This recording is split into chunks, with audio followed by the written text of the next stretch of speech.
नमस्कार। Inspiration junction में मैं माला जैन आपकी दोस्त फिर से स्वागत करती हूँ आपका। आज की कहानी छोटी सी, लेकिन इसमें जो बात है वह हम अपनी लाइफ से बड़ा इजीली कनेक्ट कर पाएंगे। तो चलिए सुनते हैं।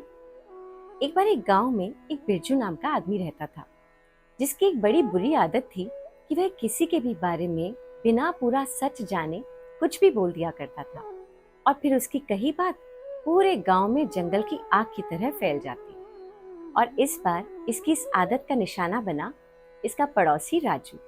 राजू एक सीधा साधा सा लड़का था, लेकिन जाने क्यों बिरजू को उस पर कुछ शक हुआ कि वह चोरी करता है, और उसने गांव के हर आदमी को यह कह दिया कि यह राजू चोर है। अब यह अफवाह पूरे गांव में फैल गई, और उससे भी बुरा यह हुआ कि उस गांव में चोरी हो गई। अब सबकी शक की सुई सीधी राजू पर पहुंची।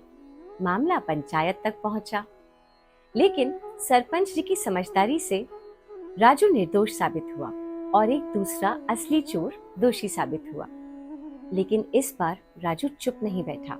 उसने सीधा उल्टा मुकदमा बिरजू पर दायर कर दिया और यह कहा कि बिरजू ने उसके बारे में गलत अफवाहें गांव में फैला रखी हैं, जिसकी वजह से सब लोगों को उस पर शक हुआ, इसलिए इस पर मुकदमा चलाया जाए। अब बिरजू पर मुकदमा चला और बिरजू से सरपंच जी ने पूछा कि बताओ बिरजू, ऐसा तुमने क्या देखा जो राजू के बारे में गलत बातें सबसे कही? क्या तुम्हारे पास कोई ठोस सबूत था कि यह चोर है, चोरी करता है? इस पर बिरजू ने डरते डरते कहा, नहीं सरपंच जी, कोई ठोस सबूत तो मेरे पास नहीं था, बस मुझे ऐसे ही शक हुआ और मैंने यह बात सबसे कह दी। सरपंच जी ने कहा, ठीक है, अब तुम एक काम करो, एक कागज लो और उस पर पेन से जितनी बुरी बातें तुमने इसके बारे में कही है वो सारी लिख दो। बिरजू ने ऐसा ही किया। सब गांव के लोग हैरान, यह सरपंच जी कैसी बात कर रहे हैं और इससे क्या होगा? सरपंच जी ने आगे कहा, अब ये बातें जो तुमने कागज पर लिखी है, इसके छोटे छोटे टुकड़े करके जब तुम आज घर वापस जाओगे तब फेंकते जाना। रास्ते में तुम इन सब टुकड़ों को फेंक देना। किसी को भी कोई भी बात समझ नहीं आई। बेचारा राजू भी हैरान कि यह क्या बात है। खैर, बिरजू ने वैसा ही किया। कागज पर सारी बुरी बातें लिखी और फिर उसके टुकड़े कर कर रास्ते में जाते हुए फेंक दिए। सरपंच ने कहा था कि फैसला अगले दिन होगा, तो सभी लोग अगले दिन यहाँ पर इकट्ठे हो जाएं। अगले दिन निश्चित समय पर पूरा गांव वहां पर एकत्रित था। बेचारा राजू भी था कि जाने आज मेरी किस्मत का क्या फैसला होगा। बिरजू भी वहां पहुंचा। सरपंच जी ने कहा कि आज मैं इस केस का फैसला सुनाऊंगा, इसलिए बिरजू, जो टुकड़े तुमने कल फेंके थे ना, वो टुकड़े जरा इकट्ठे करके वापस ले आओ और पंचायत में पेश करो। बिरजू हैरान, यह क्या बात हुई? उसने हाथ जोड़ते हुए सरपंच जी से कहा, सरपंच जी, ये आप कैसी बात कर रहे हैं? आपने ही तो कहा था कि उसके छोटे छोटे टुकड़े करके रास्ते में फेंक देना। वो तो मैंने फेंक दिए। अब कल से लेकर आज तक के समय में हवा उसे कहां कहां उड़ाकर ले गई होगी। मैं कहां से इकट्ठे करूंगा? यह तो असंभव है। सरपंच जी थोड़ा मुस्कुराए और कहा, यही बात मैं तुम्हें समझाना चाहता हूँ। कागज के टुकड़े जो कल उड़ गए वह इकट्ठे करके लाने असंभव है, और मुंह से कही हुई बात भी वापस लाना असंभव है।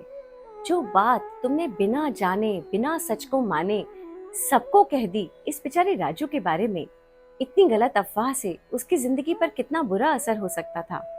आज अगर मैं सही फैसला नहीं करता तो यह जिंदगी भर के लिए चोर साबित हो जाता।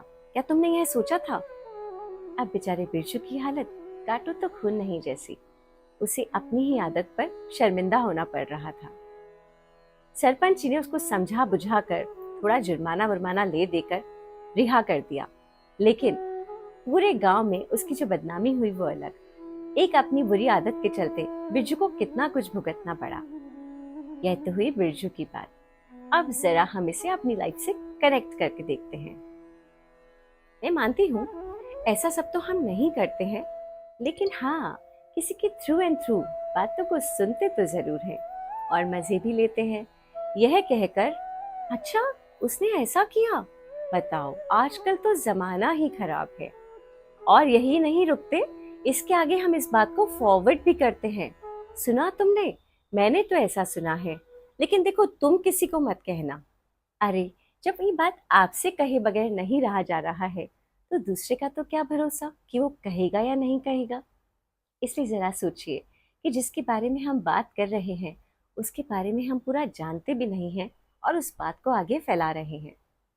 तो थोड़ा रुकिए, बाकियों के बारे में गॉसिप करने से अच्छा हम अपने बारे में सोचते हैं और थोड़ा और बदलने की कोशिश करते हैं। तो चलिए इस कहानी से भी कुछ सीखते हैं, थोड़ा और सुधरते हैं।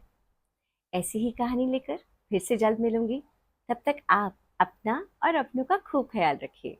Bye bye. Thank you.